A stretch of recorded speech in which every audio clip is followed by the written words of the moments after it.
কোনো বিষয়ে দক্ষতা অদক্ষতা বোঝালে বৈষয়িক অধিকরণ কারক হয়। এখানে কি ছেলেরা ক্রিকেট খেলায় ভালো, এটা কি বোঝাচ্ছে? দক্ষতা বোঝাচ্ছে। তাহলে এটা কি হবে? অধিকরণ কারক।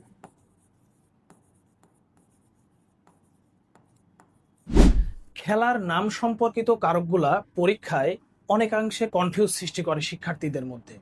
কারণ এক একটা এক এক রকম হয়, কর্ম হয়, করণ হয়, অনেক সময় আবার অধিকরণও হয়। আজকে এই ক্লাসের মাধ্যমে খেলার নাম সম্পর্কিত কারকগুলো একটু দেখব। প্রথমত প্রথম বাক্যে দেওয়া আছে ছেলেরা ক্রিকেট খেলে। ক্রিকেট কিন্তু একটা খেলার নাম। ক্রিকেট খেলতে হলে বিভিন্ন ধরনের উপকরণ দরকার, ব্যাট দরকার, বল দরকার।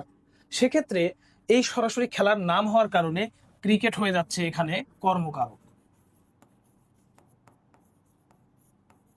কর্মকারক।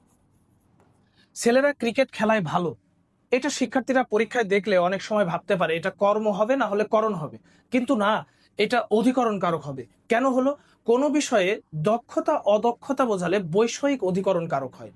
এখানে কি ছেলেরা ক্রিকেট খেলায় ভালো, এটা কি বোঝাচ্ছে? দক্ষতা বোঝাচ্ছে।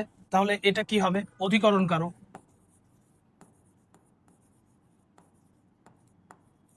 আবার ছেলেরা বল খেলে। ছেলেরা বল খেলে।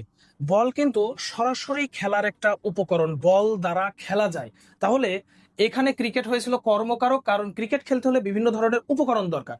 আর এখানে বল দ্বারা সরাসরি খেলা যাচ্ছে, এই কারণে এটা করণ কারক। করণ কারক।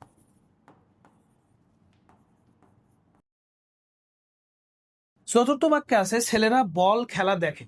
বল খেলা কি দেখে? ল্যাপটপের মাধ্যমে দেখতে পারে, মোবাইলের মাধ্যমে দেখতে পারে। তাহলে এই যে বল খেলা দেখে, ওই যে কর্মকারকের একটা নিয়ম ছিল, কর্তা যাকে আশ্রয় করে ক্রিয়া সম্পাদন করে তাকে কিন্তু কি বলা হয়? কর্মকারক বলা হয়।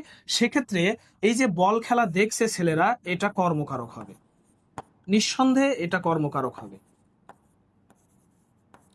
তাহলে এই প্রশ্নগুলা আমরা যদি ভালোভাবে একটু অ্যানালাইসিস করি বা ক্লাসটা যদি ভালোভাবে করি, তাহলে এইখান থেকে প্রশ্ন আসলে আমাদের পরবর্তীতে ভুল হওয়ার সম্ভাবনা কম থাকবে। ধন্যবাদ।